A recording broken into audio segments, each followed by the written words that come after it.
Au Brésil, le nouveau rempart contre la drogue, l'alcool ou la prison, c'est l'islam. La religion musulmane a connu ces dernières années un engouement sans précédent, avec 4 fois plus de mosquées qu'il y a 10 ans. Merci qui? Merci le hip-hop.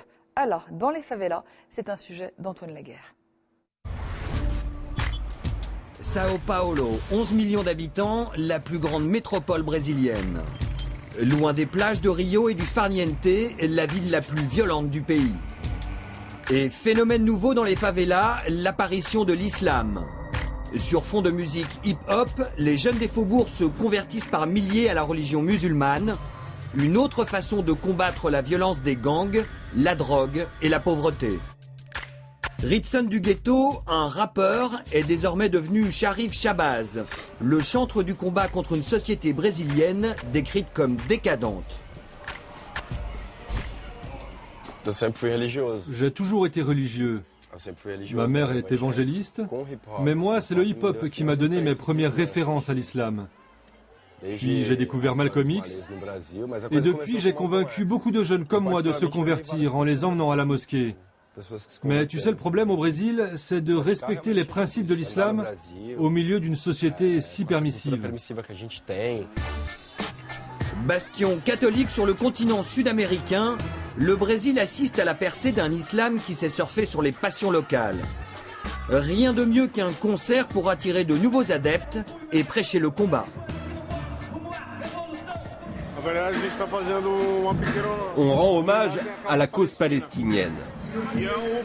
Car la Palestine est un pays envahi par un autre, qui vit sous domination, tout comme nous dans la banlieue de Sao Paulo.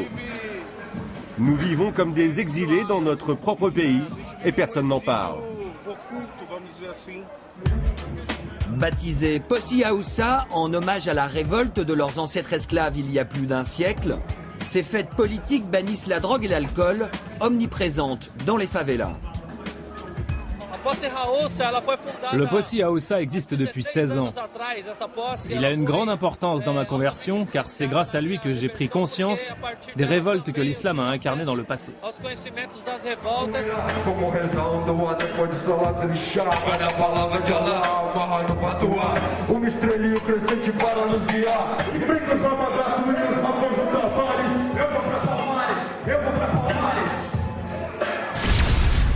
L'islam comme échappatoire à la violence du ghetto, c'est le message véhiculé par les clips des nouveaux convertis.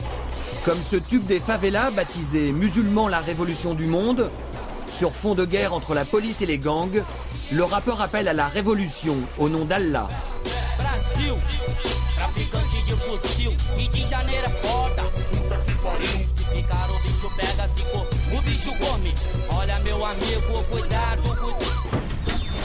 C'est avec stupeur que les médias brésiliens découvrent aujourd'hui l'ampleur du phénomène. Dans tout le pays, en 5 ans, l'islam a vu le nombre de ses adeptes passer de 700 000 à 3 millions, surtout recrutés parmi la population noire. Les statistiques nous montrent que les Noirs des favelas meurent très jeunes. En tant que musulman, j'échappe à ce génocide qui frappe la jeunesse.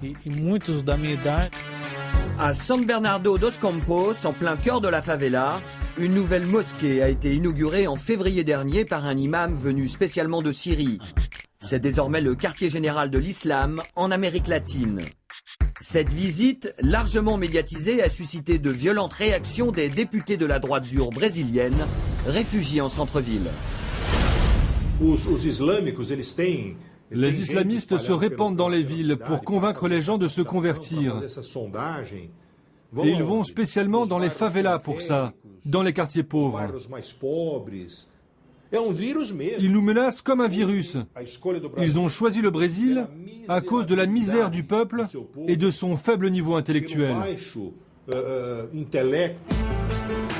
Derrière la vitrine officielle, d'autres mosquées, clandestines celles-ci, ont vu le jour dans des appartements insalubres. Comme ici en centre-ville, la mosquée Bilal al-Habashi, une présence qui fait tache dans le voisinage et qui vit sous la menace permanente d'une expulsion. Si tout le monde participait, ce serait plus facile de payer les factures. Ça fait 2 mois qu'on n'a pas payé le loyer. Pourquoi ? Parce qu'on n'a pas d'argent. On n'a pas mis de rideau, ni de tapis non plus. Pourquoi? Parce qu'on n'a pas d'argent. Et l'argent doit venir de nous tous. Grâce à leur propagande anti-islamiste, les gens viennent à nous pleins de curiosité. Et quand on leur montre ce qu'est vraiment l'islam, alors ils se convertissent. Né dans les favelas, l'islamisation de la jeunesse brésilienne progresse dans tout le pays. Passo Fundo, une petite ville de province perdue à l'extrême sud. En quelques années, et cette bourgade est devenue la Mecque du poulet halal. Les multinationales de l'agroalimentaire s'y sont installées. Ici, islam rime avec business. Nivaldo Lucena est l'imam de cette communauté. Baptisé désormais Mohamed, il préside aux destinées des 170 néo-convertis. Un changement radical de vie.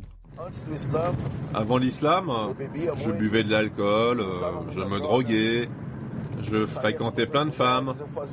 Je prenais tout ce que la vie pouvait m'offrir. Mohamed travaille pour une société étrangère. Les poulets sont élevés ici par millions et exportés ensuite au Proche-Orient. L'ancien caïd des favelas est chargé de délivrer le précieux label halal et surtout d'organiser les 5 prières quotidiennes dans les vestiaires.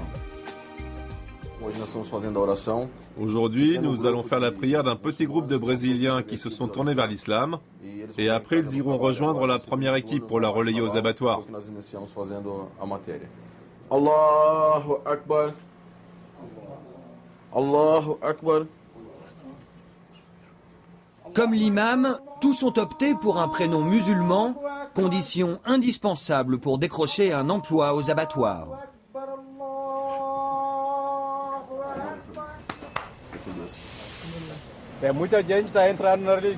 Plein de gens se convertissent.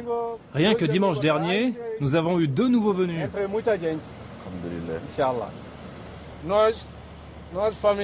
On est une grande famille quand on devient musulman. On devient un frère.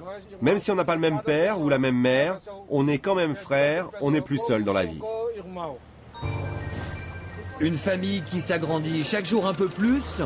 Les musulmans brésiliens ne veulent pas en rester là. Au pays de la Cité de Dieu, ils s'imaginent déjà en nouveaux missionnaires de la foi.